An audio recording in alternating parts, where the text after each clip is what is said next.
doing a Christopher Walken's imitation. I think he'd be really good at it. We'll give it a rip anyway. Welcome to the Art of Rock. It's Saturday morning and it's raining in Los Angeles, which means the mamas and the papas lied to you. I'd like to acknowledge the Tongva people for being the traditional landowners of sunny Los Angeles. Art of Rock is every Saturday morning. I think it's every Saturday morning. It's this morning at least. Do Saturday mornings even exist? Or is this a constant stream of now? I just don't know. So you could always think it's always Saturday morning, and that's a calming thought, in the words of Gandalf. Yeah, so there, Angelspit's Twitch, go there and fucking find enlightenment. Angelspit's Patreon, thank you everybody who's a part of it. Adam Bomb, good morning. There it is, $3 a month minimum, or you could pay nothing and get it for free, or you can pay more, whatever. Look, it doesn't matter, just whatever, be here. There's an album, it's called the Nebula Suite. I'm very happy with it, and somebody who I've been trying to get to play on it has finally played it. Like, I've always wanted this dude to play my music, and he's finally played it. Oh, yay. And he's actually playing a track on there called The Wave, which I'm quite proud of. Industrial Incisions playlist, there it is. Get a whole bunch of music that you probably haven't heard of and a bunch that you have, and listen to it. Add it, play it, it's fantastic. And if you're into synthesizers, which all of us are, Vulture Culture does a deep dive on Wednesday nights. Follow Alex's channel, it's so good. I missed it on Wednesday because I was working. Non-stop music from the Bleeding Edge. Alistair, it's always good to see your face. MTV TV. There, go. It's amazing. And if you've got a video that you want to send them, good morning, Diana. Good to see you. Send them a video, an email right there, and they will play it. MTV TV is one of the few places who are just going to play your stuff. They'll add it to the rotation, and they're amazing. So pimp them, play them. If you do a stream, raid back to them, and we will be raiding over to them today. They also have a Patreon. Please keep them going. We've got to keep them going. Right there, back them. They're amazing. This is Razi, who keeps this show going when Frank calls me away. Thanks, Razi. Oh, Frank's worth it. Yes, he is. Frank is the rambunctious. Welcome. Okay, here's my first groundbreaking question. Ivan, you're talking about re-engineering disco. Let's go there. Yeah. No, so I built a disco beat, and then for instrumentation, you change that. What am I running here? My main list. Switch over here to actually see what it's built out of. No, there we go. Yeah, no, I'm using drum sounds primarily from Vulture Culture. What's it, Diodes and Rust? Is it Diodes and Rust? Diodes and Rust is amazing. Yeah, great they sound sample good. pack. Yeah. And then I've got a bunch of like Bow Beats drum sounds that I then reversed. So I'm kind of using those not as continuously, but just like enough to add flavor to the whole thing. And damn if it doesn't sound kind of good. Terribly happy with it right now. I need to replace my toms with something a bit more Tommy.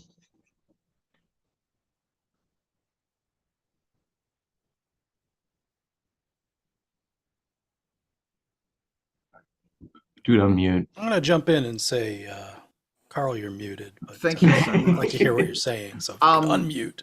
Adam, if you can do me a favor and drop your beats into the bloody thing there.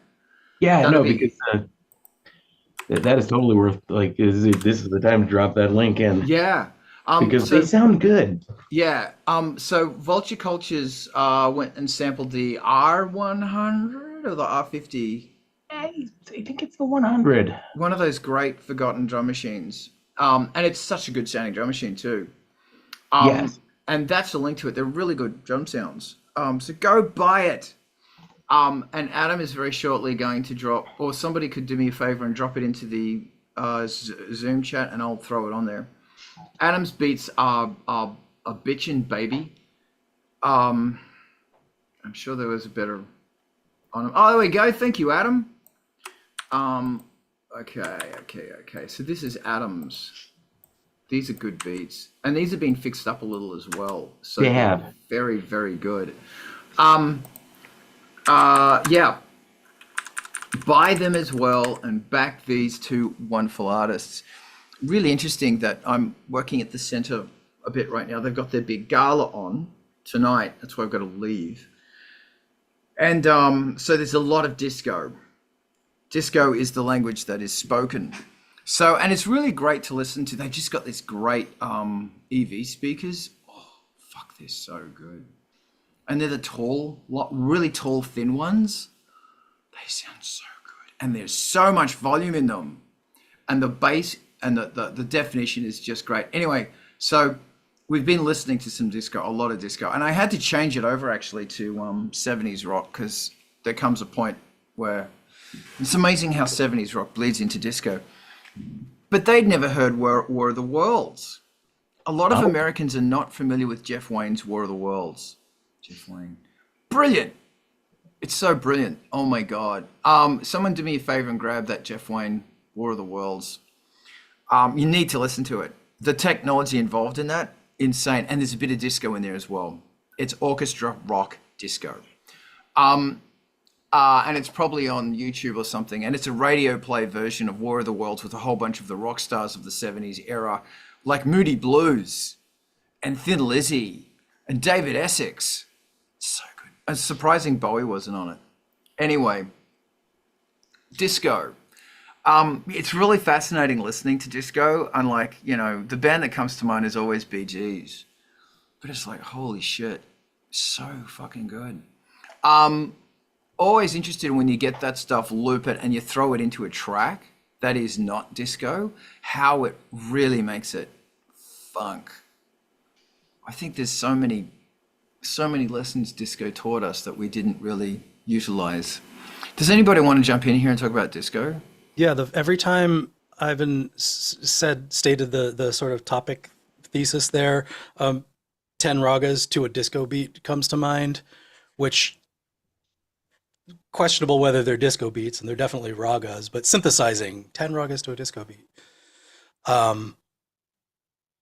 As far as what defines a disco beat and how you reinterpret it, Ivan, I would be very interested in your functional description of what you did, what you started with, and where you went.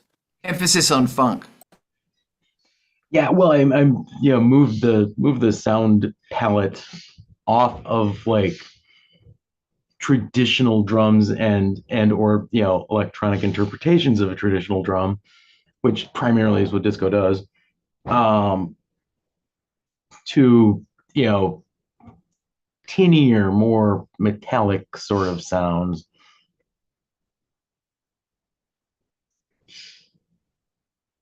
Yeah, keep going. Then I did things like I doubled up the kick, so that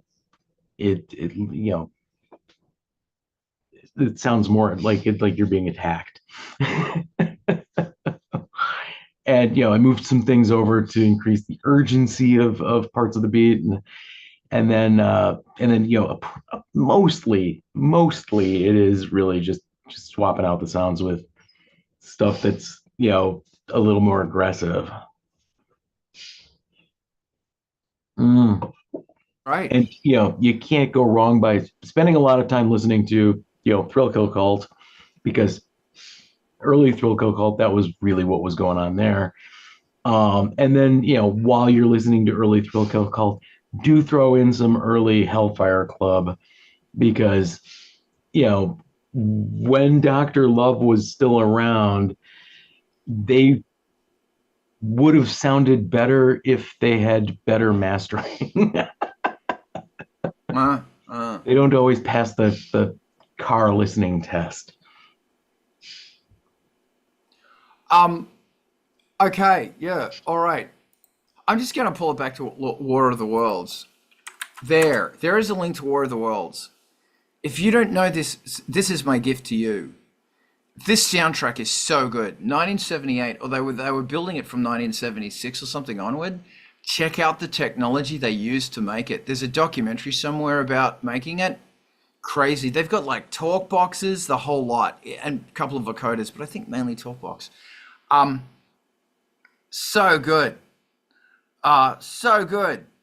And when there's some parts in it that are just so industrial, like, dude, that's every industrial bass line ever. Yeah, it's really interesting. Like when you start like throwing, like, what is it about the funk that makes it so funky? Like, it's great, and how wonderfully you can really use it. And it's an interesting thing when you go, like, I don't know, it's just interesting when you think about how a lot of music is tied to the concept of four, you know, boom, boom, boom, boom. But how can you deliver something? Here's Adam. Adam is going to go on a rant. Here we go. How can you deliver something, you know, the supreme funk when you're bound by a beat? You get the groove injector and, you know, load it up. Okay. Or what you could do is get the Atom Bomb injector and tell him to unmute his mic. And turn on OBS's virtual camera using the button that says Start Virtual Camera. Well, I don't know, man. It's just I'm too busy making the funk. We'll just keep talking until Adam. Yeah, while he's connecting, there's something that I don't know if I can articulate and that came to mind when we were talking about this. Like, okay, 1976, I was a little kid. Disco was still a thing. And I remember that first wave of what it was. I remember the impression, I remember the sound, I remember the characters, and definitely the Bee Gees would have been the touchstone, and also Chic, certainly. And that I didn't know guitar. Yeah. I don't remember any of the players from that time. Like, I don't remember knowing, I mean, maybe a couple of the huge ones, but there's like a three-step process, and maybe anybody else who wants to jump in. Originally listening to it, because we're of an age, the musicians getting asked by pop bands of the day, like Tony Thompson being on every record from Bowie to Duran Duran or Power Station, and, well, I guess Chic in general, and then still not really knowing who the players were. But then sometime in the late 90s, I started understanding who they were and who made this stuff and what their contributions really were. And that was a real revelation moment, and understanding mechanically how a disco drum beat does its thing, and how composed violin strikes and falls in a classic Quincy Jones composition actually do their magic. And that was like, I don't know, it was formative. It was exciting to be able to get some insights into what these people have to say. And a lot of those people are still making, contributions now to pop music and talking about what they did over the past 40 years, about how they did it. Nile Rodgers, of course, comes to mind as a, perfect example of somebody who's talking about it now and really sharing the knowledge and history. Firstly, thank you so much. Secondly, Jen, thank you for acknowledging old Greg. Thank you for the boosh. Thank you for the boosh. Old Greg. Yeah, old Greg. Oh, Greg. Next, Brett, is it your birthday?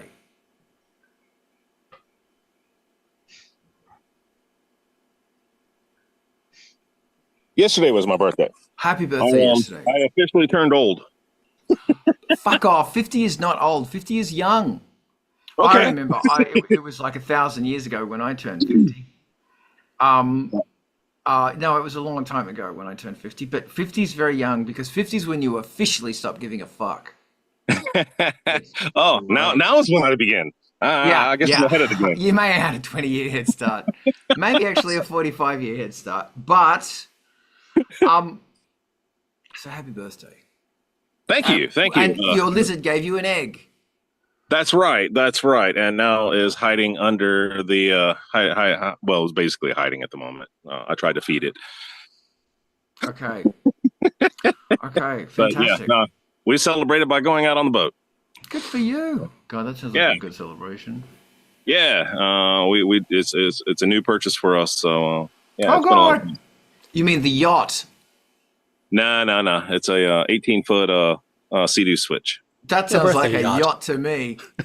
Good for you. That's a yacht. Right. But, it doesn't suck. It does not. It's 230 horsepower, so That's a yacht. it is not. It's a yacht. You need to build a helicopter pad on it. Just so, like, even if it's if you put your chiller box, your esky, what do you call that? If you put, like, the helicopter landing pad, there it is. You got a landing pad for a helicopter on the esky. I could probably do a drone pad.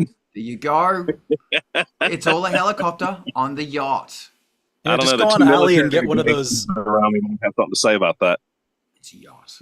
fabric unfoldable drone landing pads that you can get, and just unfurl that and put it on the bow. On the yacht. On the yacht. Yeah, there you go. Oh my God. So Yeah, I will say that the nice thing about that is it's a good way to break up your attention. Go exploring. yeah, on the yacht. Yachts are pretty disco. They are very disco. What I'll do at this stage is I want to show it over, and then we have so turned into a Mighty Boosh thing on the thing. I'm going to throw this to Adam, who is going to inject us with the funk. Adam wants the funk. Gotta have that funk, and that hat just says funk. This hat is ready for some funk. It is. Bring the hat. Bring the funk. Ready to bring on the funk, like, like shit. Goddamn. Anyway, get off your ass and jam. Yeah. All right. But that's where it all came from. That's where the disco stuff all came from, was the funk. I really didn't have like any kind of a specific thing that I wanted to say. I was really very wrapped up in what Razi was saying a few minutes ago about Tony and Niles and their contributions to the world. Especially considering how much they contributed to new wave. I mean, the B-52s. Can you imagine the world without Love Shack? I can't imagine a world without Love Shack. That's a single right there. A world without Love Shack? Well, I can't imagine a world without love. I get Peter Shakira to sing it. Wait, wasn't he wearing a Bauhaus t-shirt in one of his videos? So like he's goth, right? Yeah, he's one of our own. Like, yeah. Him and somebody from the New Kids on the Block. Oh really? Yeah, I didn't catch that one. I just remember it from like back in the day that like Peter Cetera had the Bauhaus t-shirt, and like one of the slow songs too, wasn't it? I don't remember, but disco. So are we still talking about disco? Because that was why I showed up. We're always talking about disco.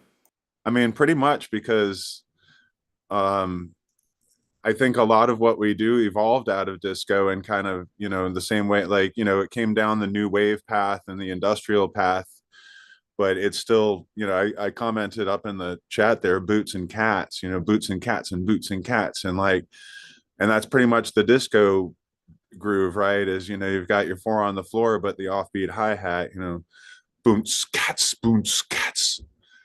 And, that, I was also kind of commenting, and this is why they dragged me in on the thing in chat here, was I DJ new disco music. Like there's like a whole world of disco music that's still being made today, NU disco, new disco. And it's not just like the same old disco either. I mean, there's certainly a tremendous amount of disco that's been remixed into newer context, but there are numerous, there's dozens of producers in the world today that are still making disco music as a form of electronic music, as opposed to sort of the old school disco, which is the orchestral sort of thing. I mean, obviously we're just using electronic orchestras now, but it's still a very, I mean, I do show, my shows on Saturday nights, right? I occasionally do special nights that are just disco nights, that are new disco, specifically because it's not the retro disco, although, I do include some of the remixes as anchor points, but there is a whole scene out there of new disco. Like it still exists. Disco will never go away. Yay, yay. That was actually a Peter Shakira song. Disco will never go away. Wasn't that the song? I don't know. Okay, I'm trying to stream onto Instagram, but it's not going to let me. I don't care anymore. This is driving me insane. Okay, does anybody else want to jump in with something? Fuck you. Anything else interesting here? Is while I Was Made for Loving You of Desmond Child's written hit of Kisses? I believe it was. I know that. I mean, know it that, sounds like one. I'm assuming. I think that was how they got hits, generally speaking. Yeah, But yeah, they did that a lot. that's like the rock bands turning to disco moment. I think the Stones and Kiss probably did it all in the same couple of years, or Rod Stewart from the Faces, or, as if that was a people's impression of him. But everybody, all the old rockers and current rock bands adopted at least a disco beat in that 5 years before it all turned terribly horrible.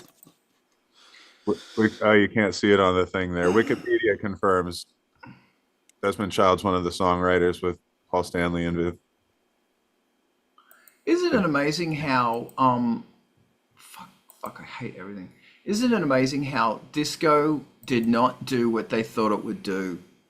And it was because of the downturning of disco and the death of disco that the 80s happened. Oh boy, that's a hot button topic in But America. it only lasted, was it 18 months or something? Because it became so oversaturated. Like, don't get me wrong, it's amazing and I love me some disco, but because all the record labels went, wow, there's so much money to be made in this, it became oversaturated. It did what grunge did. Without all of it did. Go ahead. Sorry, without looking it up, I don't know who and how disco was being released before the major labels. Like when it was nightclub music, and you could just go to a New York club that wasn't Studio 54, but like was not a club with a gay night. It was a club with just completely every night, men's night, and there was something being made there, but I don't know anything about that. Like, and I would like to. Does anybody have a beat on where I'm looking for that?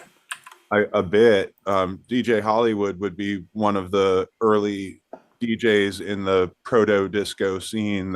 He was probably the one that was known for, he was one of those cats, like very much like me, that would do functions as well as nightclubs. And so he brought his MC skills into the discos. And so he's one of the ones that, like a lot of the hip hop or early hip hop guys, they grabbed their phraseology from him, like the patter, the rhymes and stuff. A lot of that was originated by DJ Hollywood, and he was an uptown DJ, right? So you're talking like Harlem, right? And and so I would say he's probably the one that is most known for that. So if I could ask, this guy sounds amazing. If I wanted to take something away from him for me to pull into my music, or for someone to, build music with, what would that thing be? Like, how can I apply this to my music? What can this Jedi Master teach me? He was the master of emceeing. And so, like, how do I say this? Like, if you listen to something like "Let Me Clear My Throat" by DJ Kool, half the stuff he says in there was DJ Hollywood from New York. Yeah. I think one of the most, basic lessons that we can learn from any of this stuff, any example, is how naturally the lyrics prosody fit the beats. There was some fuckery and some like turning it around, but like it was really straightforward. Like important words are on the important beats. The concepts are clear and simple, and engaging. I'm not sure, how that branches off into what exactly you can take away from it, like right now, but some of it is how the words meaning fit the musical composition and the rhythmic structures of the thing, like, is solid in a lot of these examples. Some of the stuff that became popular because of that reason, like the clarity of the message and the way that it meshed with the beats. But that, I think, is, I don't know how you translate it into something that isn't a pastiche or isn't just like, you know, trying to mimic a style, but there's something fundamental in that. Go ahead. Oh, okay. I mean, I completely agree with what you're saying. I mean, it's the fundamentals of disco are the fundamentals of funk. It like very much lives in the one beat, and the strong beats, and a lot of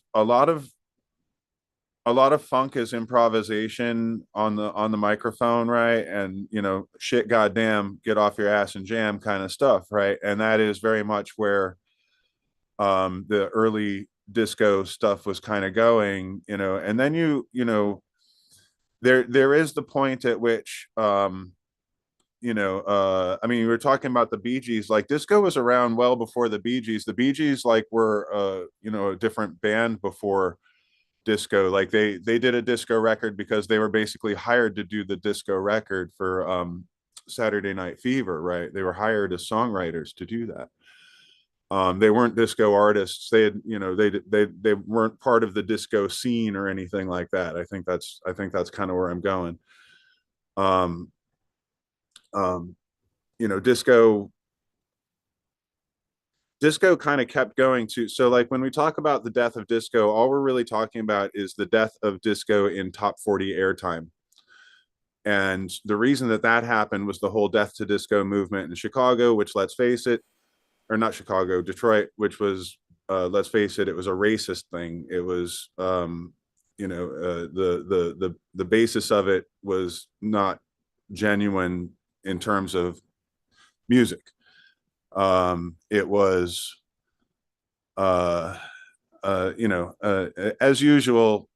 I don't want to get into the politics of the whole thing. I really don't. I think that, you know, Razi's already over here nodding his head like, yeah. There's subtlety and nuance that if you didn't just read about it and get your feelings charged up, it comes off flat and you step in it quite easily. Can I jump in and just also... It was anti-gay and anti-black music, basically, movement. And yeah, totally. One of the other things that I don't think we have to try very hard, but to pay a debt to, is the DJs at this time that were doing the edits for the extended drum breaks and stuff, like pre-hip hop from the Latino, like, you know, I don't know if it's salsa or mambo. I don't know my genre specifics about which particular breaks, but I know that there's something that I now have to do a lot of research on, so I also don't step in it too hard. In making the longer versions of non-pop songs out of that stuff. And that is like direct lineage to industrial dance and you know, the 12-inch sort of post-remix era razor-made things that were going on. And that is at least something that I would...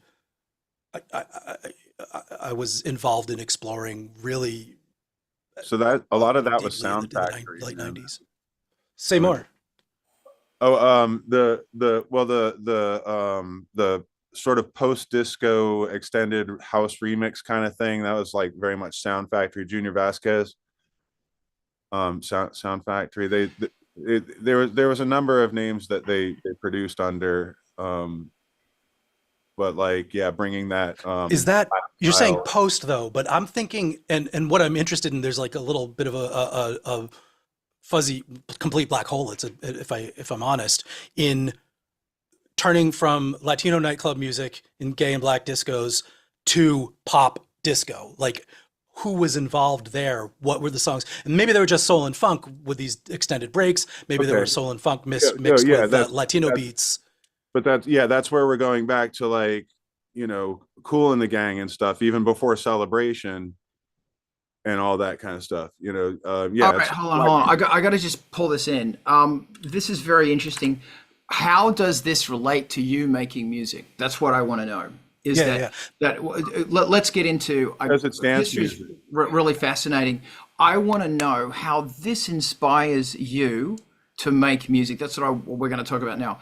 Go. And I was Adam, definitely- I want to talk about your music, because when I listen to your music, Adam, I'm hearing a whole bunch of funk, and I want to hear about it. But first, Razi's jumping in. Yeah.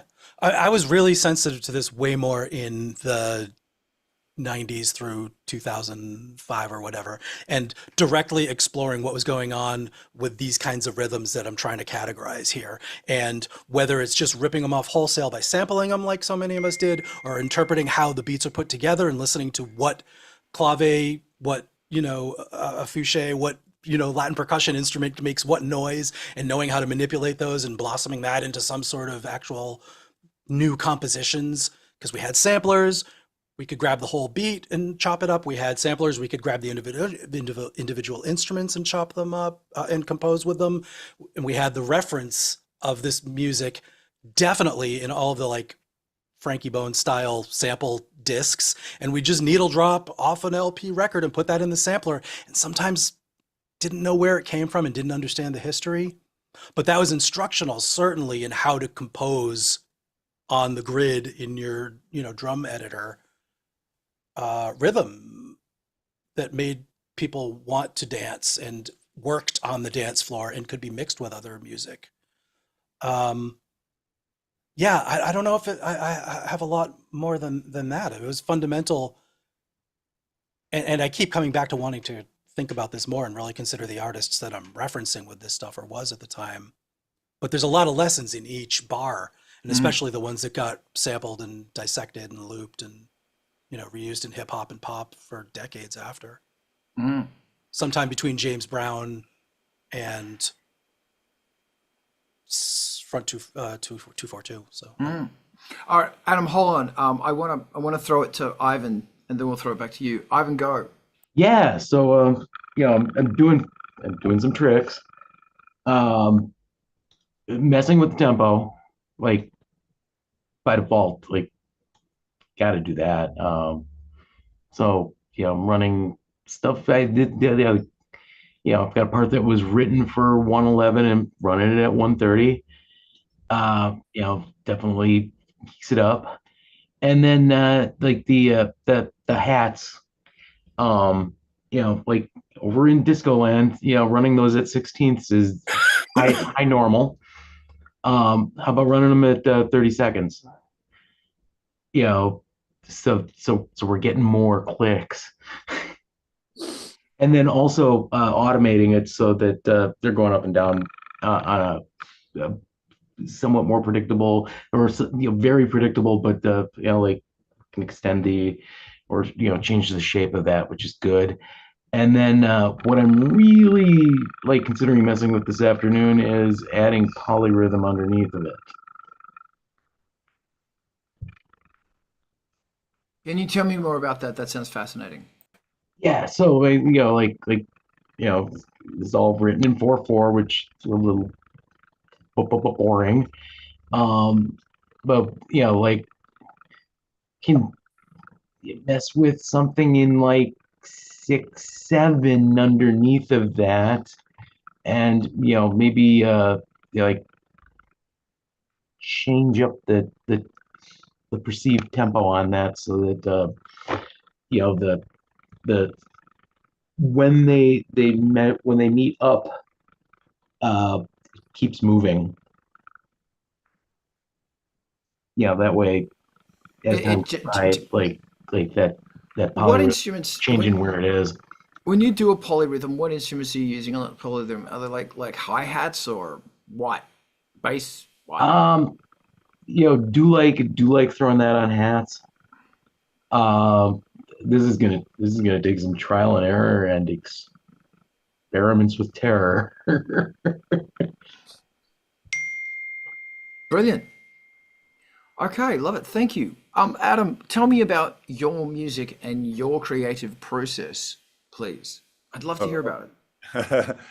Can I just do a quick clarification on the disco history thing, and then I can jump into that? Because Super fast, because it's not the history of rock, it's the art of rock. So I just wanted to clarify that by the time that we get around to like where we know disco as kids, like listening to the radio, YMCA and all that kind of stuff, like disco had been around for a long time. And I keep kind of getting confused by what you all are like. What do you mean? Like, no, the early disco artists was shit like, you know, Earth, Wind and Fire and the Commodores and all that kind of stuff. Like we call it Motown now, but that was the music that was populating the discos. That and of course Latin music.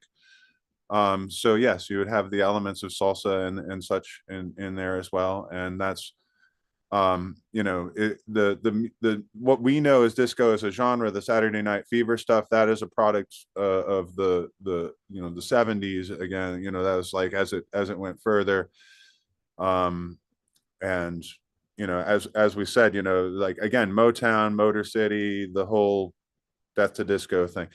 So my the funny thing about me is I'm influenced very much by both sides of that. Like I always loved all of it, and I never understood why it was a fucking problem, to be honest with you. And so my influence is very much rock and roll, and also very much disco and queer music. And so like Razi's got his hand up already there, but um I I mean, like I would say that there's a fundamentally disco thing in pretty much everything I do. I don't really know how to describe that, except to say that like I mean, I'm a DJ, and my I mean, I you know, most of my I'm gonna eliminate some of my original music here when I say this, but most of what most of what I do is dance music. You know, I do a shit ton of remixing and that kind of stuff. Most of it's dance music. I turned all Rozzy stuff into dance music. That's all disco. That's nothing but disco. And yeah, you hear the funk stuff in there because, like, again, it's those same things that we keep talking about. It's where that fundamental groove comes from, and you know, as I often say, like, you know, it all lives in that one beat with the funk. It's all in that one beat, and then those off beats on the hi hats. That's what, you know, it's what makes your body want to move. Really, is what it comes down to. Is you don't need to have anything but a good beat that makes your body want to move, and that is the fundamental of disco. Everything else is gravy. Can I ask you? So when you're making a beat, do you tell me about the quantizing? Like, you know, a lot of do you use a loop? A lot of people put little bricks in, they quantize it hard 16. What is your process for making a good beat? Because you're damn good at making beats. How do you do it? Um, okay, so my first love was the drums. And so when I'm working on beats of any sort, I think, what does it feel like to play as a drummer? Like, you know, I sit down and I tap it out before I start sequencing anything. And that's where I get my feel from, because if it doesn't feel on, you know, if the electronic sequence doesn't feel the way that it should feel for me as a drummer to drum, then it's not right yet. Okay, can I? So the question is, when you come with that feel, do Uh-huh. you tap it in onto a keyboard? Do you play it on a drum, or do you type the notes in like in Yes. bricks in the bar? All of the above, really. Okay. I will say, so when you're talking about quantizing and stuff, like there are some beats that I hard quantize because that's kind of like crucial for the mixing, for the DJ sort of side of things. Like I want my music to be something that the DJs can play as well, you know. And so I generally, you know, like my four on the floor kind of stuff, yeah, it's going to be pretty stiffly quantized. However, the hi-hats and the upper, so one of the things that is interesting about our brains, and this comes down to disco, I promise. One of the things that's interesting about our brains, right, is that we are super sensitive to slight timing changes in low frequencies, but in high frequencies we're pretty much, you know, it can be pretty wishy-washy, and we'll still consider it to be in time, right? And so when I'm producing my beats, yeah, the lower frequency stuff is going to be harder quantized than the higher frequency stuff, like the hi-hats and the cymbals and stuff. They can be a little bit off and give it that humanization. One of the things that I really like about Reason as a production tool, is there's a tool in there called the Groove Computer or something like that, and it's you can use it to randomize within the parameters that you set the quantization, so you can give it a little bit of shuffle and swing. And I think that the shuffle and swing and all that, that's like really where your groove comes from, right? Okay. So your hard beats, right? That's the stuff that makes you want to move your feet, like doom, doom, doom, right? But the swing and stuff, that's what moves you up here. All right, so hold on. So when you do a kick drum, how hard do you quantize that kick drum? The one beats and okay, so I quantize on the two. I always make sure my two beats are quantized if there's a snare. If it's 4 on the floor, absolutely the one beat. Usually the one beat is quantized too, but yeah, the one. So beat, the 1 is 2, 3, 4 are not. The one. Or beat they're is, pushed in a and bit. The 2 beat, and I always quantize the 2 beat. That's the one that I actually think is the more important one. I don't know why. It's merely. That's very interesting. Well, it's the snare. It's the first snare beat if you have a snare pattern. I don't think it's as important if it's just 4 on the floor. I think if it's 4 on the floor, the most important beat is, the one beat, and probably the 3. But like if you've got a snare, that 2 has to be locked. And yeah, like at the same time, like I said, anything that's lower frequency, it's got to be pretty damn tight. I mean, I'm not really randomizing stuff on the kick drums. I would say that I very rarely would move the kicks and snares out of quantization. The snares more so. The snares I will get ghosty with.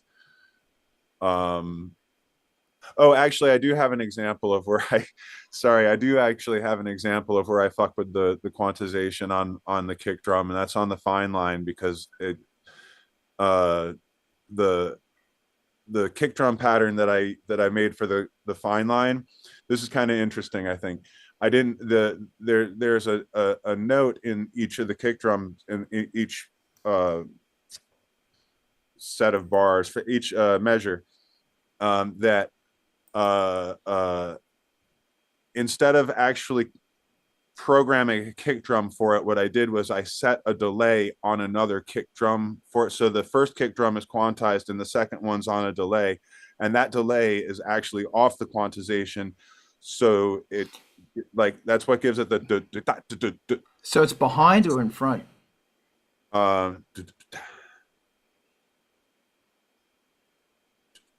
It's in front. Interesting. Like, it'd be slightly in front of the quantized beat. It's almost more like a triplet in that way. Okay. Although not an intentioned triplet, but like I said, it's just kind of one of those things that so I wanted it to sound like a pattern that I could do with my feet, using both feet, and it was the delay that made it work. Okay. That's fascinating. Thank you, Adam. We will be coming back to this. Razi, tell me your thoughts, your experience. Hard quantize the whole thing while composing, probably draw it in on the grid. Kicks probably hard quantized on the beat. Snares late, if anything, if it's a laid back song. Pushing feels early, occasionally if you want something a little bit neurotic for like a fill. But man, you can get away with a lot if your entire composed square ass rhythm pattern is all on the grid, but you just let the groove quantize do the dynamics. All of a sudden you've got this thing that just moves. When you talk about dynamics, are you talking about velocities? Velocity of each individual note and how the sample set, or even if it's just an individual sample, and this goes right into an industrial sound too. When you've got machine gun kicks that do something on like different velocities, that's a whole other sound. And you can actually get a lot, you can impart a lot of vibe and groove with just the dynamic feels. And that includes the ghost notes on the snares that Adam's talking about. But really, if you're kick on the, the end one just has a little dynamic flourish to it. You've all of a sudden moved something from, the rigid dum dum into dum dum. Like, it's a subtle thing, but it makes a big difference. And the other detail of that is once you've established it gets very complicated when you're doing stuff with delays and 16th note, bass sequences on your synth bass, doing your drums with a groove.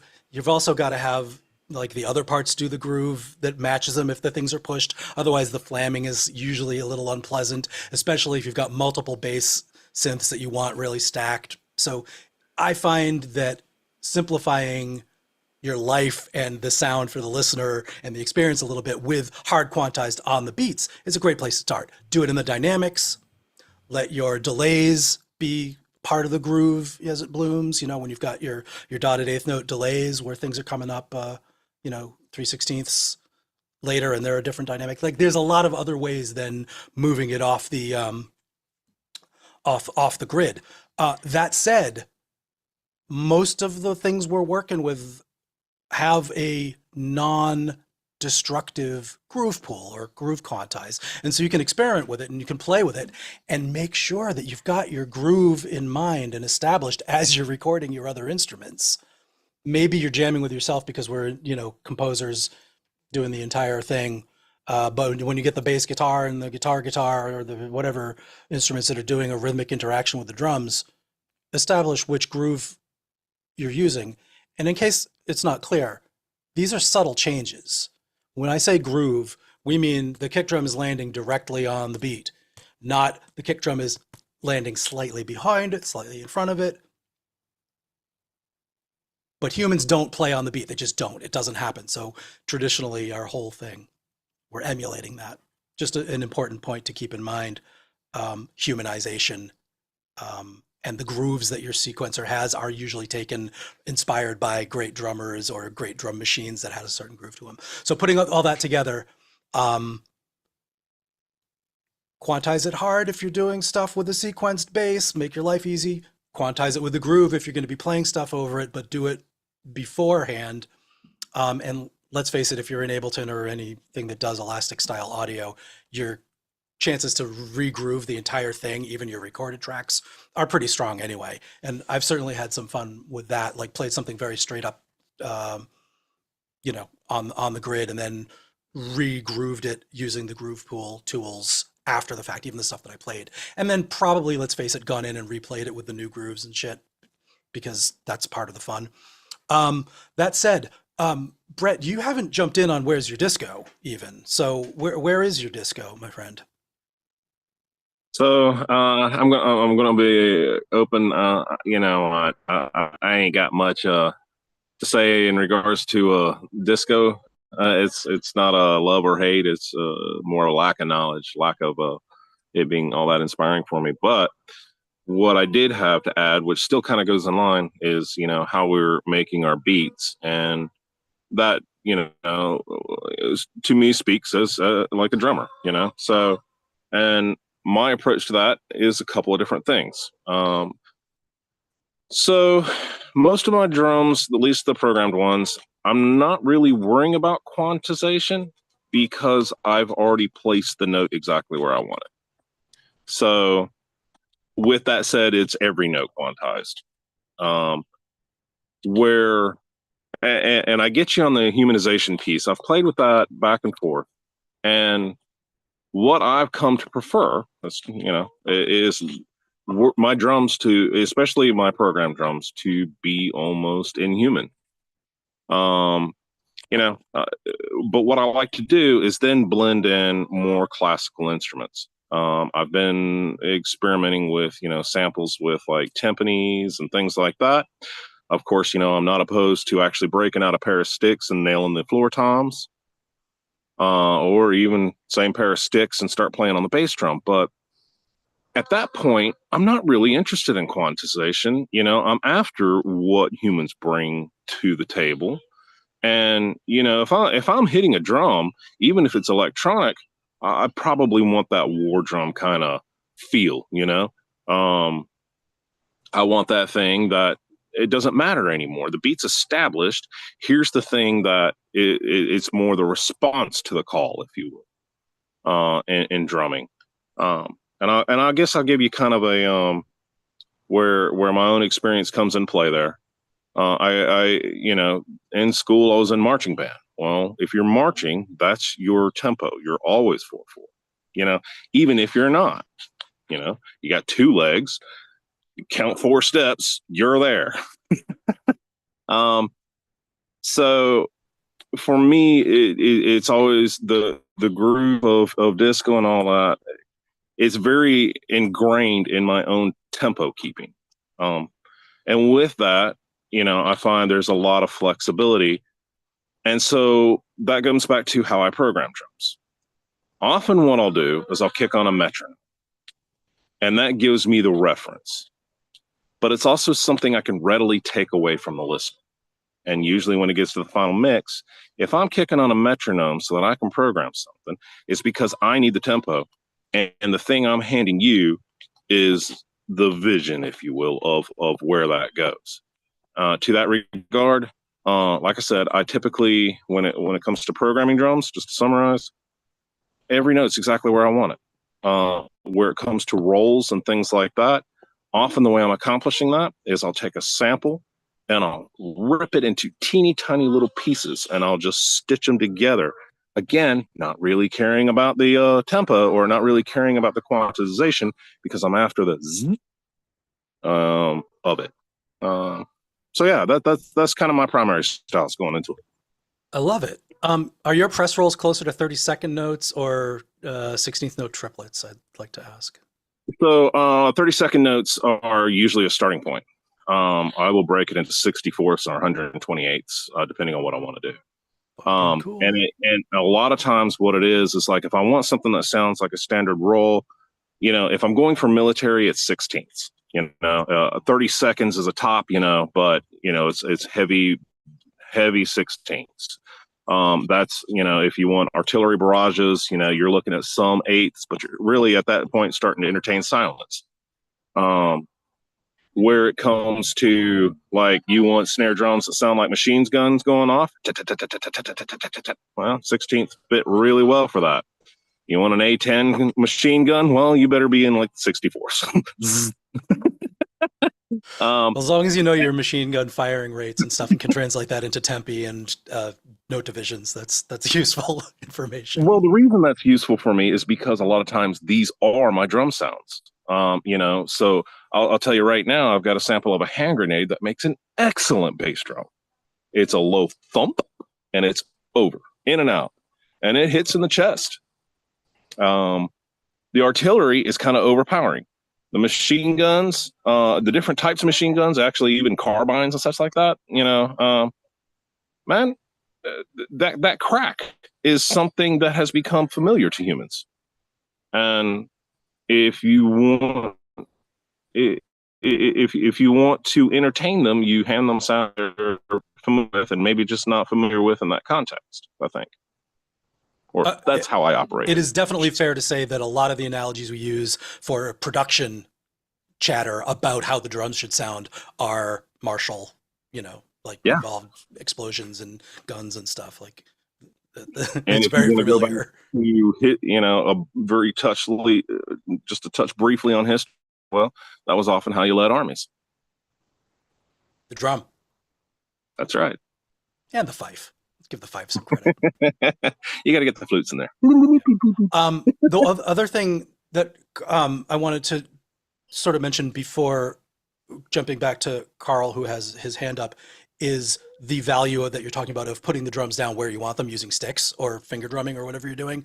And sticks are interesting because of the weight of them and the amount of time it takes from thinking of it, anticipating where your hand is, how long it's going to take to strike the surface, any delays inherent in the system. All of that comes into play as you're building your groove as a human, recording it, intending to keep your groove. And that we're talking milliseconds in those things. These are large amounts of time compared to the subtle errors that you might be thinking about. But all of that is how the weight of the thing that you're swinging, whether it's just your hands or just your ass, make a difference in what we're calling the groove. They make a huge difference in it. And that embodiment, I think we've touched on a few different times, translating from how you're composing your drums, how you're feeling your rhythms, how the listener is listening to it, can be very intentional without doing any quantization or any changing where your notes are once you've done the thing. And Carl, welcome back to our discussion here. Thank you. This is really fascinating because, you know, like you and Adam and Brett hinted at, is milliseconds counts in large amounts. And it's fascinating how I am really aware that the controller that I'm wearing, because I'm trying to do as much stuff by hand as I can. I actually have an egg over there and I'm trying to put the egg into as much thing. And it, you know, as Adam said, that those higher frequencies really make the funk. It's interesting that depending on the control source I'm using, and also I have a intuitive, or whatever the fuck it's called, quantize, where it's pushing it towards the quantize, thinking about ideally it's got a bit of a shuffle. The faster you get, the less shuffle is in there. And I'm trying to get out of that habit of hard quantizing, but pushing stuff in. I will quantize my kicks the first one, then everything else is pushed in. And thank you, Adam, for what you said. I'm going to start pushing the kicks in the low end a bit heavier. When I do fills, I try towards triplets, only cause normally I don't. And my God, it changes the whole vibe. Like if there's a 16th fill, or, you know, we were talking about that pickup just before the ga. Yeah, if you throw that little accent just before the next kick on the four, the one kick or whatever, towards a triplet, everything changes. Same with the bass. It's funny because I was listening to it was me and the lighting guy yesterday at the center when we were getting ready for this thing, and I mentioned we've got these new speakers in there and they're beautiful bass, beautiful. You can hear it all. So of course, me and Matt Richter, who's in Auto Dealer, who I did the gig with, were having an argument with, is it Rabies or is it Two Dark Park? But we ended up listening to Frontline Assembly, and we're not going into that today. We ended up listening to Tactical Neural Implant. And it was interesting how in that album, you can hear there are several different kicks at play. And you can hear that they are not all together. And that was done on an Atari. And if an Atari wants to be on time, the Atari is on time. Arguably still better than so much stuff. And it was really interesting listening to how there's obviously a kick in there that is hard quantized. And I remember reading in an article with Frontline Assembly how, there's 3 kicks. And you can hear those 3 kicks. And one's going boom, boom, boom, boom, 4 on the floor. One's more humanized, 4 on the floor. And the other one's kind of playing this break beat. Dung, dung, dunk, dung, dung, you know? And you can hear them not all hitting the beat from... And it's really fascinating. However, the basses seem to be really hard quantized, and those guys are the bass department, and there's several basses layered up in there. They're on it. It's like you said, it is fascinating how, because I always try and think, if I'm having this conversation with someone who's like 15 or 20 and they're only getting into sequencing for the first time, where do you start? Like as we mentioned, that in that 16th, that is where the body dances. In your definition of where everything fits within that 16th and how much stuff moves between that 16th and drastically changes. Yeah, Adam, what are your thoughts? I was just thinking what you were just saying about the layering, right? And it kind of clipped into my head, like claps, man. So claps are one of those things, like when you want to have when you want it to sound like there are 10 people in a room clapping their hands, you can't have all those claps be quantized. Right. Razi just goes like this because, yeah, you want to have them in different stereo space to some degree as well. You want to pan them out a little bit and you want to give them different velocities. And you can use the same clap like 10 times and make it sound like a huge clap, but it's even better if you get 10 claps and use that to make one sound. But yeah, as you're saying, in the layering, I think it especially, like, you know, we're saying with the kick drums and the break beats, I think part of the reason that we use break beats in production as DJs, like, you know, doing hip hop music and the like, breakbeat music, is because it's not perfectly quantized. And a lot of the best stuff, like in my personal opinion, as an electronic music fan and DJ, is the best stuff in the breakbeats is when it's not, when they don't take something and like super hard quantize it. It has to have a little bit of that flow to it. And of course, in the when we're talking about the original breaks themselves, they weren't hard quantized in the first place, and so it's one of those things where, like, over quantizing it will kill the groove, like over compressing it will kill the groove, over anything it will probably kill the groove.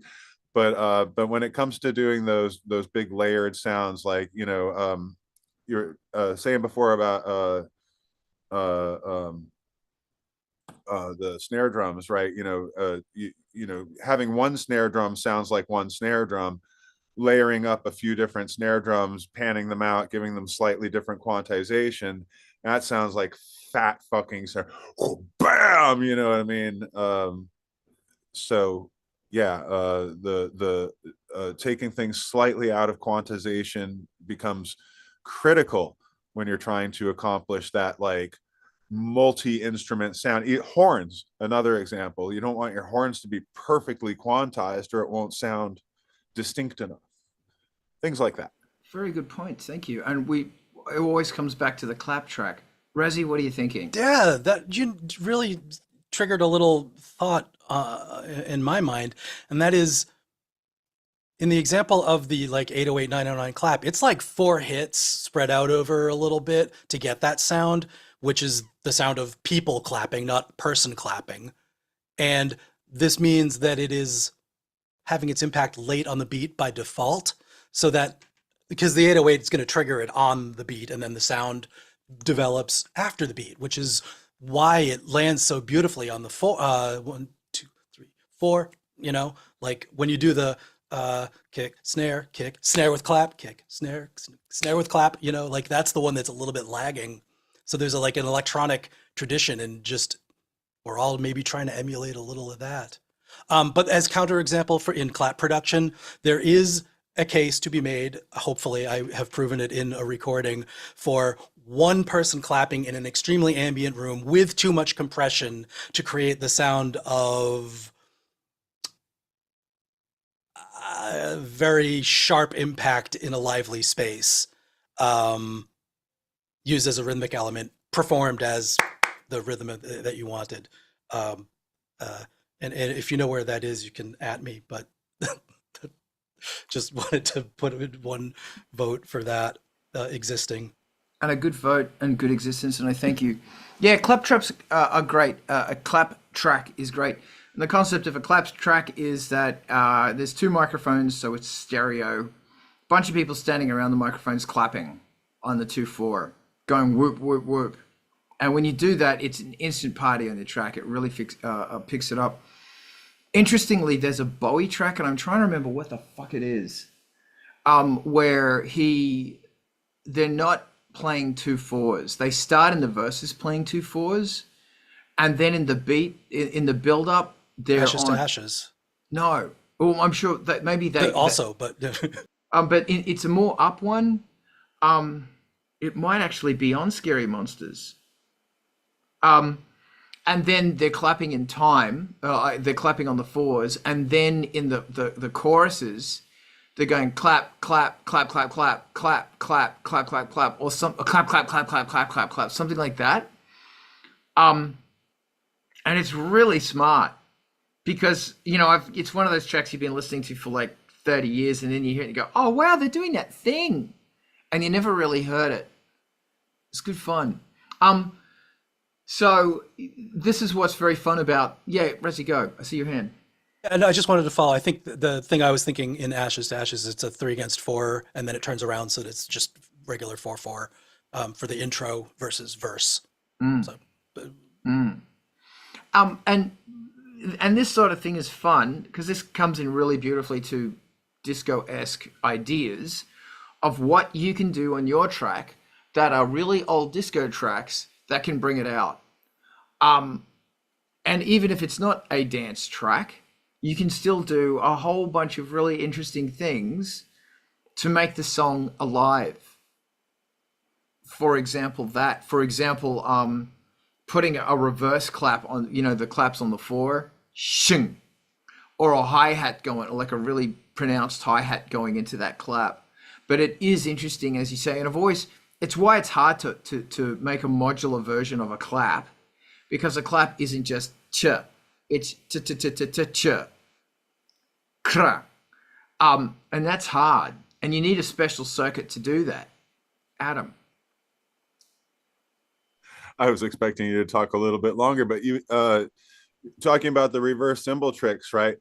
That is something that we use all the time in all kinds of electronic and industrial music, right? Is those white noise sweeps, like whoosh, right up to the thing, reverse a cymbal, whoosh, right? That is totally a disco music trick. So what other alternatives? You're absolutely right. What other things besides just cymbals? Let's have a brainstorming session. Can you use for that sort of, and here we come, that breath to go into the chorus or whatever it is? Oh gosh, to make a riser, like literally anything that you can pitch. Go. Throw your mics open. Let's have a conversation here. Like a violin. Yeah. Also Next. guitars, the voice. Those are two of my primaries. When you use the voice, is it just a person screaming into it, or is it a reverse scream, or? Most often it's actually reverse screams. Or it's actually, especially when you're talking about that effect. The other thing I'll look for is like someone singing and going, oh, so that when I reverse it, and then I'll add a little bit of decay onto the end of it so that it kind of denatures it. And then you get that, oh, and yeah. May did this. One of the tracks I'm working on with May is just before the chorus. There's a drum stop, and May just goes, and it's this moment of silence. And normally I will go through and manically cut out all the breaths, but in this one, it's the breath. I went, oh, that's good. I'm still in that. Razi, thoughts? Thank you, Brett. I was gonna say there's. Sorry, Brett, are you still going? I was just going to say the other thing that probably the most creative thing I've used was a bandsaw cutting a drumstick. Okay. Yeah. Okay.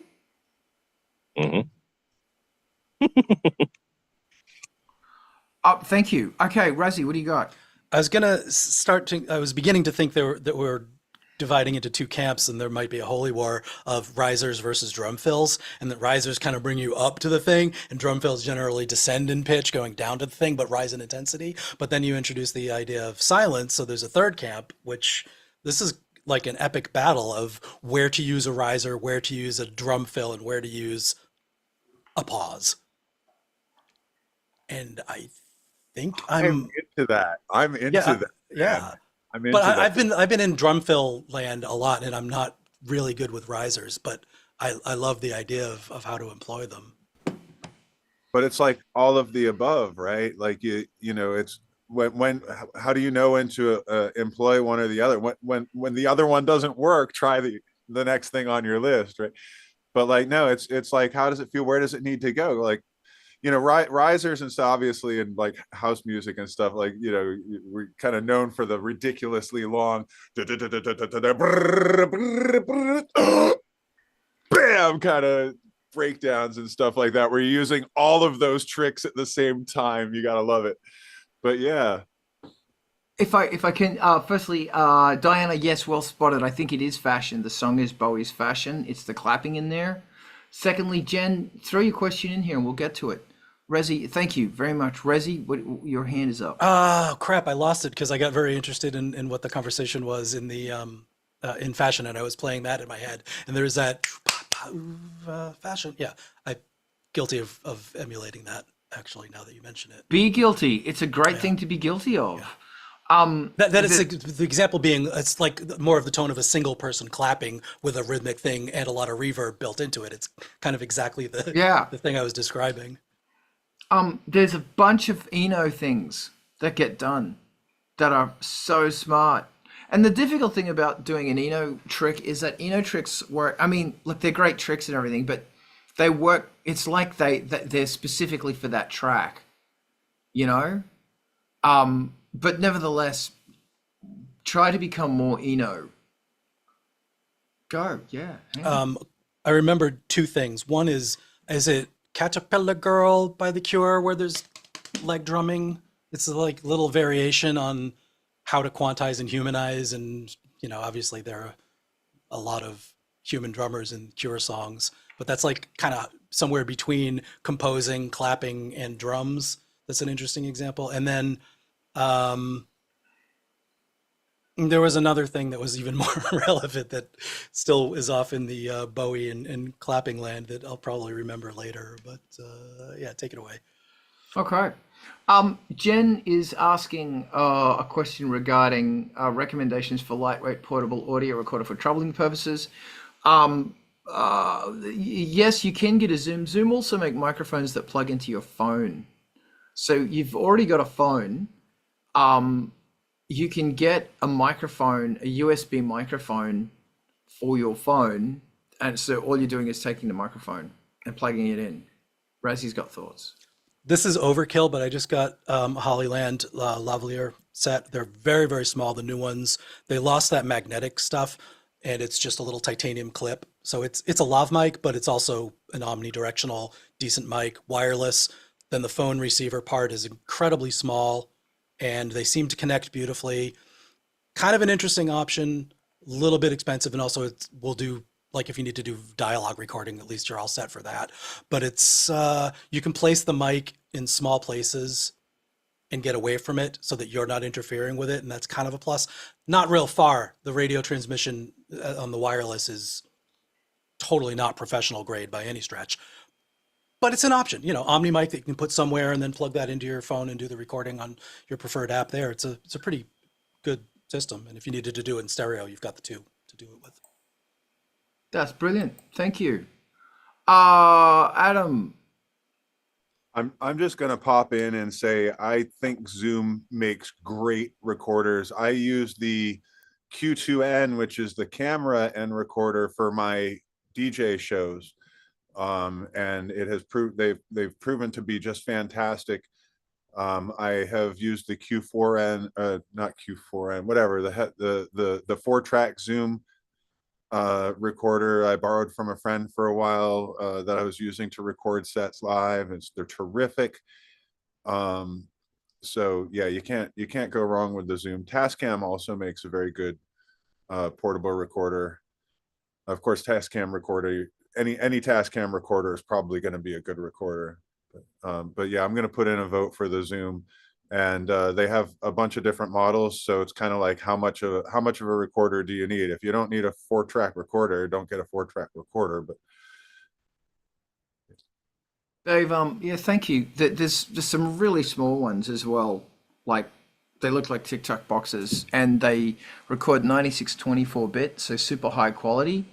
They've got a little microphone built into it. I don't know how good the microphone is, but I'm sure it's fine. And they also have inputs for, if you're recording off a mixing desk or something like that, or a keyboard or a guitar or something. Yeah, they're bloody great. I was looking into I was researching this for a friend, and I found that the price of their microphones was very similar to the price of the Zoom unit itself. But maybe there's other thingies. Okay, what are we talking about now? What things about music are we talking about now?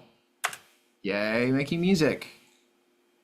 Or should we bugger off to MTV TV?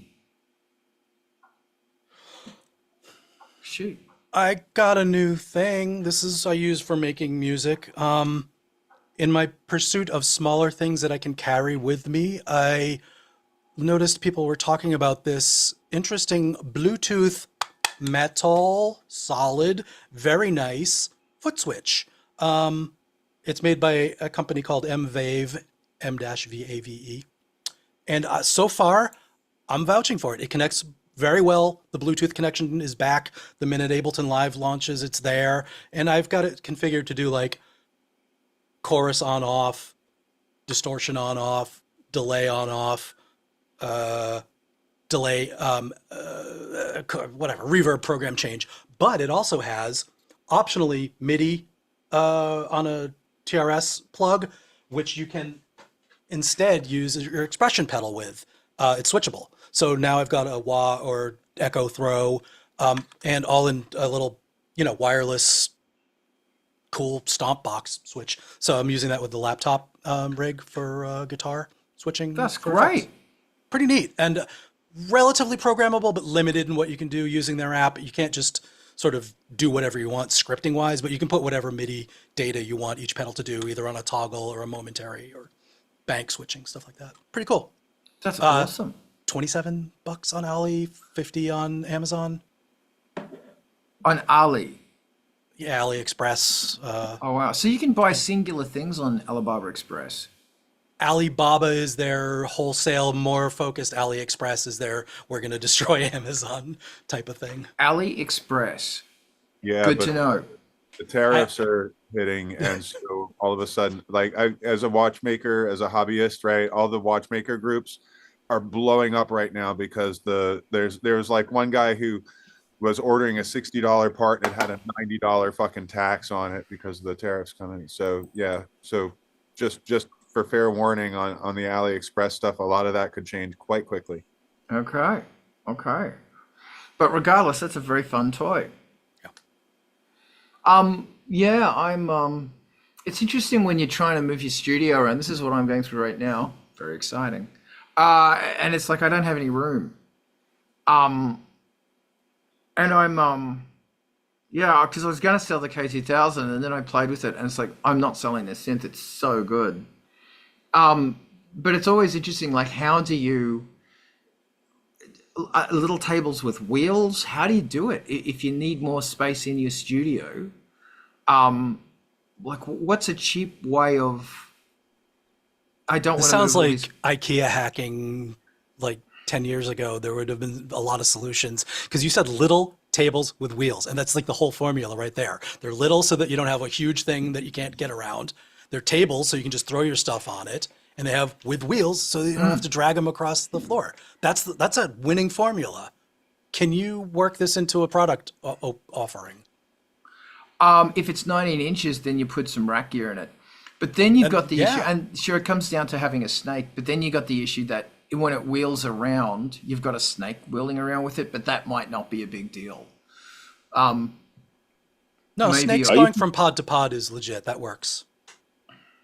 So when I had much more limited space, what I would do is I would take the synths that I wasn't using, and I'd have my console with the synths I am using. The synths I wasn't, I would just stack them end to end and keep like vertically or stack them like that, and then I put a piece of cloth in between them and drape them over. And that way I could still see when I looked at them, which synth was which, and I could always grab the one I want and put it on the table. But yeah, that's how I accomplished it. Maybe I should do something When like I was that. messing with the yeah, I that's think- when I had the I'm listening. the DX7, X100, Casio 101, another Casio, and then that's when my friend would he would often show up with his K2000, and that's where obviously the K2000 could compete with the entire studio. It's just really interesting that like I'll listen to something and then I go, oh my God, I have to do that thing. And I'm such a lazy bitch that I don't want to pull it out. And I just hate crawling around on my knees, like patching stuff in. And sometimes I look at my patch bay and my that side of things and I go, this is disgusting. this is fucking dreadful. Because it's like Band-Aid solution on top of Band-Aid solution on top of Band-Aid solution that's been there for now fucking 15 years.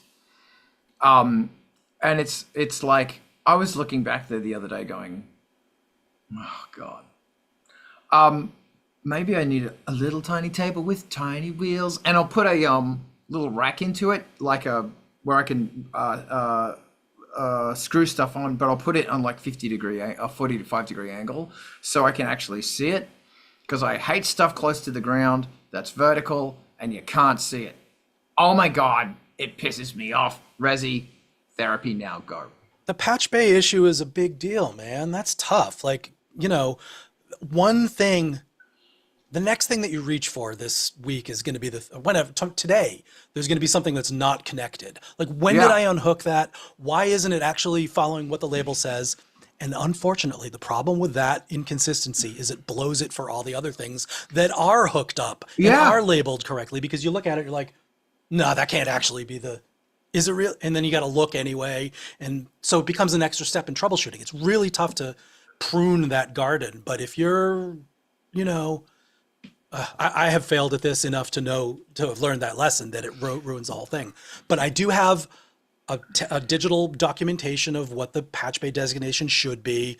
I have printout labels every time I change something, or at least cross it out and meticulously remember to, and try at least to keep a stupid, you know, LED headlamp and LED flashlights near the backs of all the things so that I can at least look when I need to.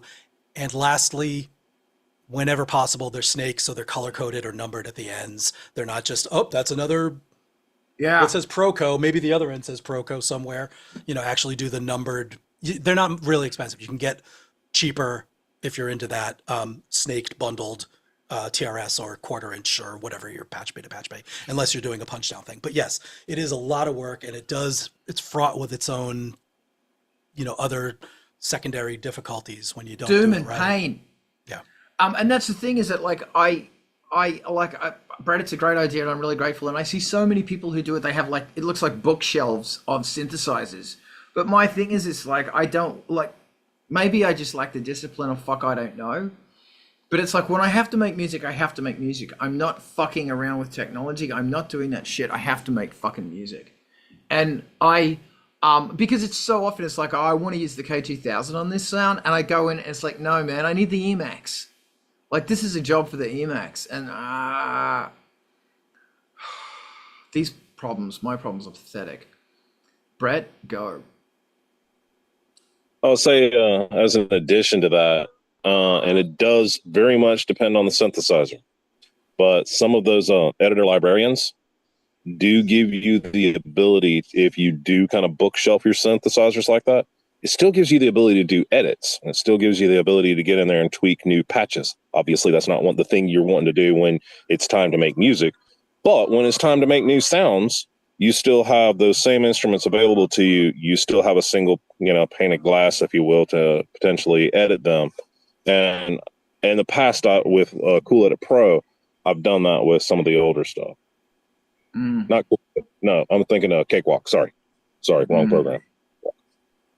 That's yeah. Thank you, Ivan. What are your thoughts on this?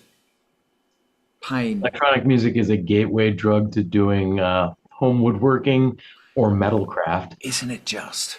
But welders are hard. Woodwork easy because it screws. Wood are welding hard. Yeah. In a Suburbia, can't do it. I absolutely agree. And before you know it, you're building your own modular synth case out of nice walnut and baking bread with your cat. I do happen to have a nice Eurorack case made out of walnut. Yeah, because it sounds better. It looks better. Yeah. Better. And I've got a Z stand, you know, for the synths that, you know, early pandemic purchase.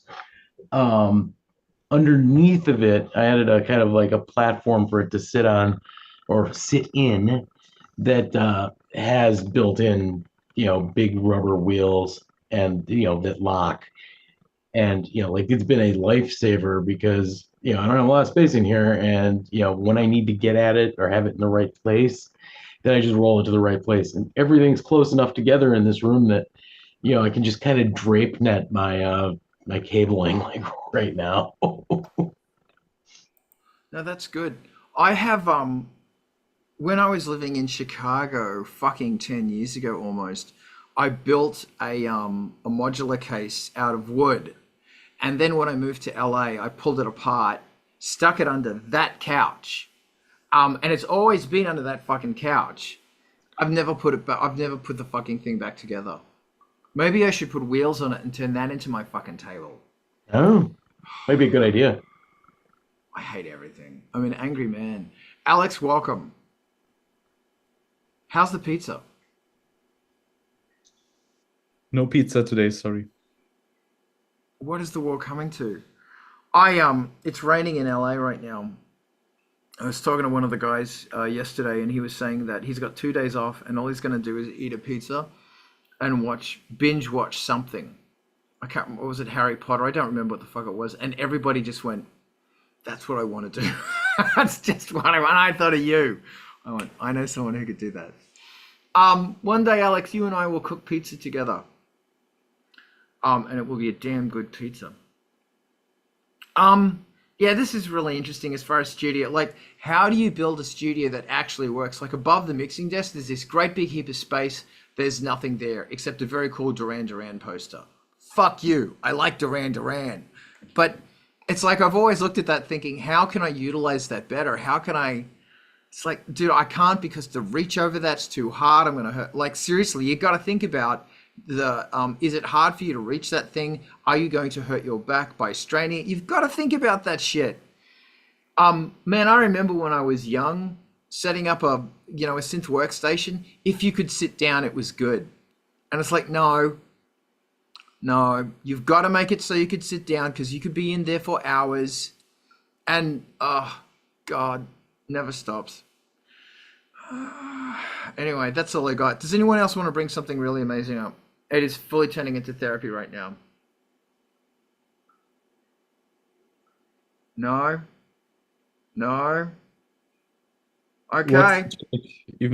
What's the topic? I just joined. So. We were talking about, it went from disco to build-ups and shit and quantizing, and then it went to patch chords and moving stuff around the studio and trying to make your studio, like, how do you make your studio a workable space? When there's gear that's dormant, do you just leave it there and plugged in so you just turn it on, or do you stack it up against the wall? Like, what do you do?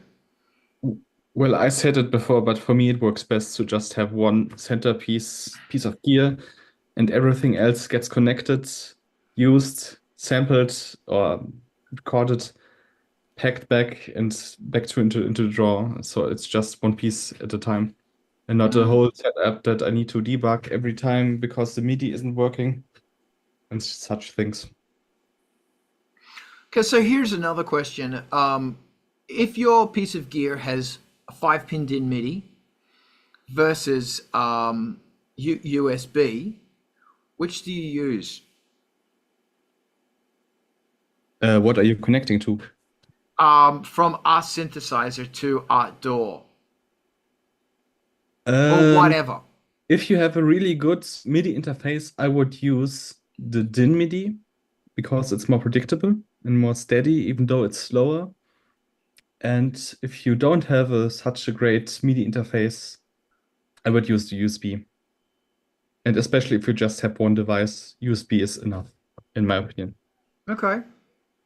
Let's throw this open. Raziel, what do you think? Yeah, I was going to say what a dumb question, but then I thought about it more and I think what a great question.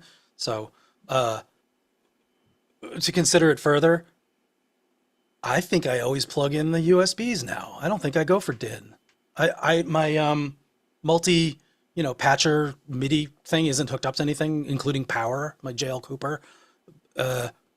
And I have USB to DIN 5 plug things that I still, I have to find modern drivers for every 3 years when the architecture changes. Those are still connected. But if something has a USB plug on it and I can hook it up to the USB hub and it'll talk to the computer, every time. I totally grab that. And I've never to this day used a TRS to DIN 5 thing that, you know, a lot of things have a MIDI plug, MIDI thing on it. If I may, it's really interesting because I'm a super old school MIDI guy, but I'm all about the 5-pin DIN, but I'm now going USB. Yeah. So if something's got MIDI, I want, and because USB is two-way, it's faster. Yes, you've got to turn it on beforehand, fucking blah, blah, blah, recognize bullshit. But because it's two-way, and it's the baud rate data transfer is so much faster. Like if you've got a whole bunch of controllers going on, MIDI will lag. You'll hear it. And also you can set up, if you twiddle a knob, that you don't have to have a MIDI in and a MIDI out going on. And for some reason, I've found that USB lacks, there's no MIDI playback loops if you use USB. I've just noticed.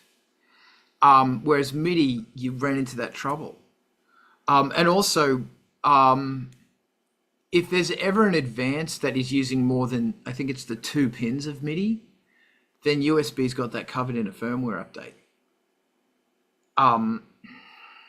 So yeah, and also the MIDI clock is way better via USB. I do not know why Alex doesn't quite agree with me on that one. I don't know why, but I found that if I go via USB, MIDI clock's stronger. Throwing it out there. Alex, disagree with me, go.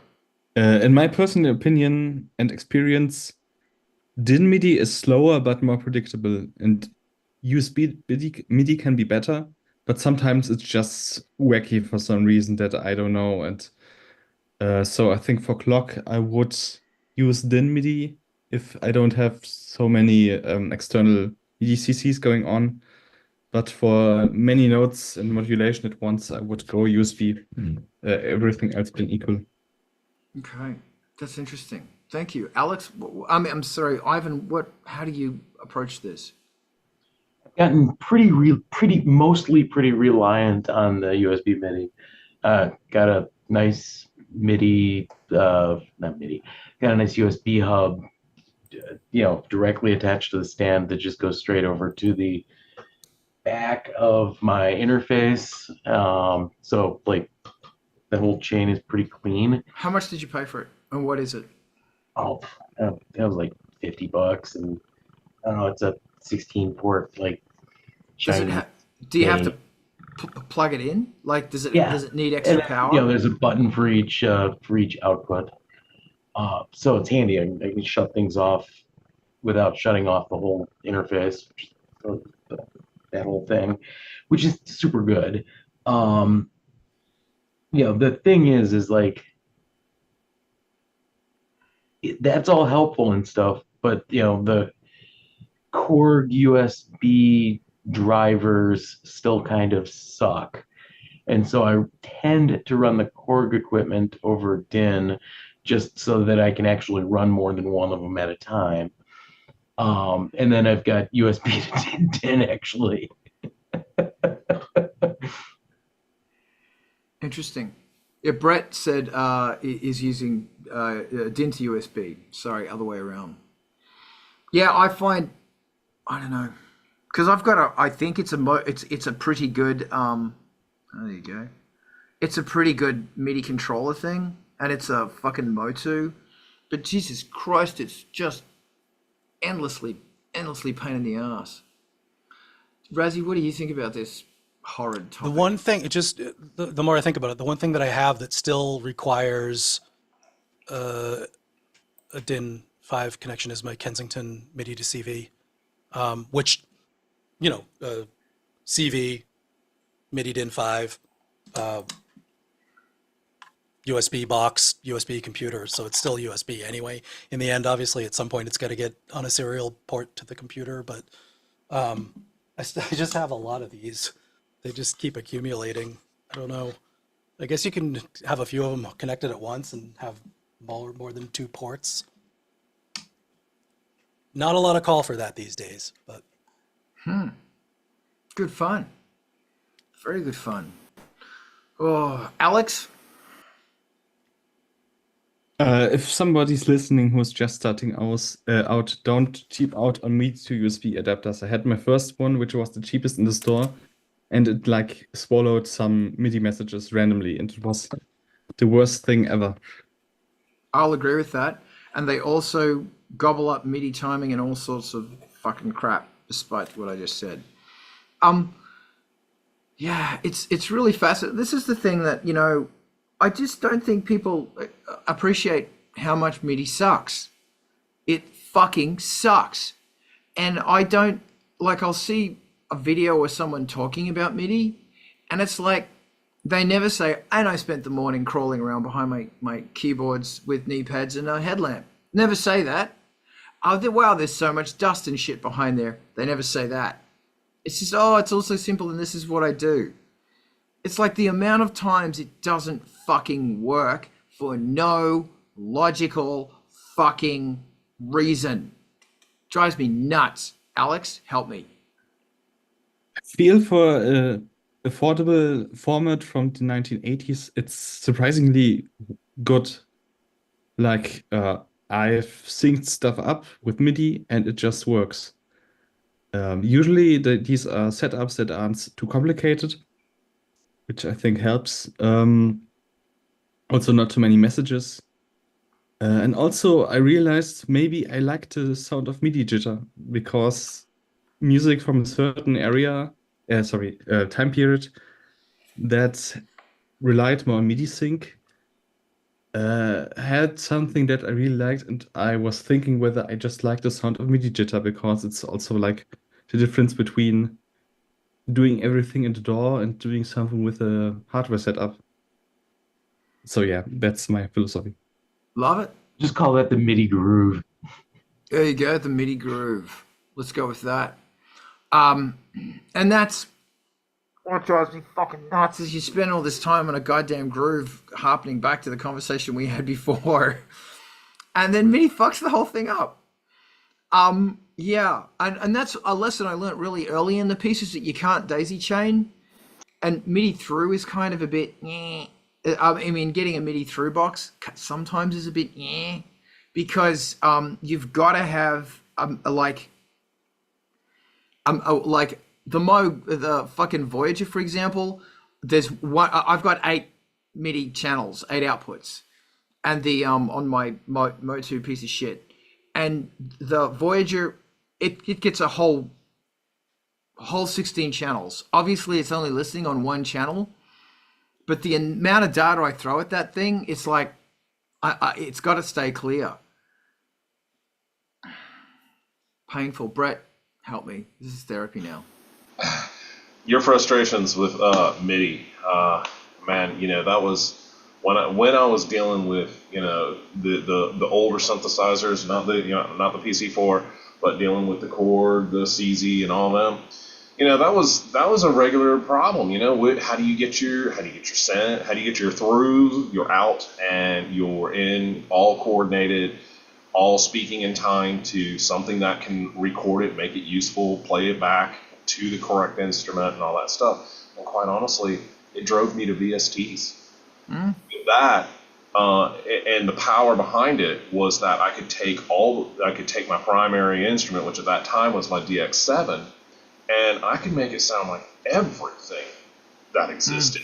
And through a mix of both sampling and also, software instruments, and it really simplified my approach to MIDI overall. And now what you see, I mean, there's a lot of MIDI devices in here, but most of them are really designed to send, it's really MIDI out that I'm looking for at this point. And sometimes I'll want to send, like a drum machine to, the Casio. I can still do that in the DAW as long as I have the out, but I'm not relying on that instrument ever being that thing that receives the sound or receives the data and produces the sound anymore. I don't know. That's what helped me anyway. Good job. Good job. Yeah. Oh my God. Pain. Alex, hit me with your pain. For me, the most MIDI problems I have is every time a computer is involved. Just connecting two hardware things together just works if you set up the right channel and look that the cable is plugged in properly. But I think most frustration for me is just computer-related MIDI stuff. I think if I had the money, I would get like an audio to MIDI thing, but no, I didn't. This is therapy. Rezi, how do you feel? I'm really thinking about DIN 5 MIDI, like, and what a fan I am and the lifelong, experiencer of using it and having trouble with it. But it's a really basic dumb serial connection which requires no further support nor drivers, and it's ultra compatible and very stable. And if you plug a thing in that speaks MIDI to the other thing on a DIN 5 cable that speaks MIDI, they will at the very least speak note on information and channel and probably a few other things, pitch bend. And it's so reliable and so driver free, and there's no driver disambiguation that you need to install on the computer to use it. They just talk, and it's a really beautiful 50 years of how awesome it is that it works. And the other thing that it has going for it is not so subtle, and I don't know if I can think of an example where this exactly happened, but the opto isolation of MIDI, there's no electrical connection between those two devices. You are never going to form a ground loop by plugging a MIDI cable in. And they thought of that, and that is one of the best things, because USB, man, maybe not my MIDI devices that are USB, but definitely the audio ones, hash noise and electrical interference, and anytime you're doing something with a preamplified, low-level signal like guitar or mic, you start realizing just how polluted my particular electronic environment is. I've heard several people say this. Yeah. You take off the USB and all of a sudden everything cleans the fuck up. And MIDI on DIN,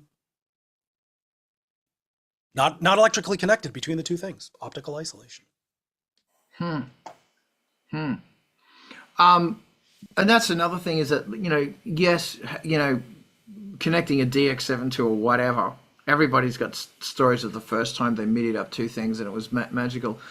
I'd have to figure out how you do that via USB. To go directly from one keyboard to the other, you'd need a special USB cable, because USB's got one thingy on one end and the other thingy on the other end.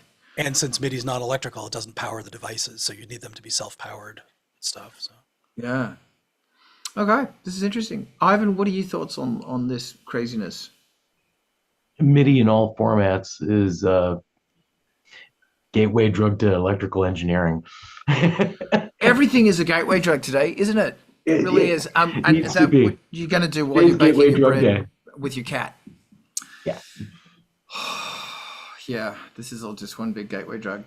I'm at feeling the same time, the Korg implementation is the fentanyl of MIDI implementations. I guess it is.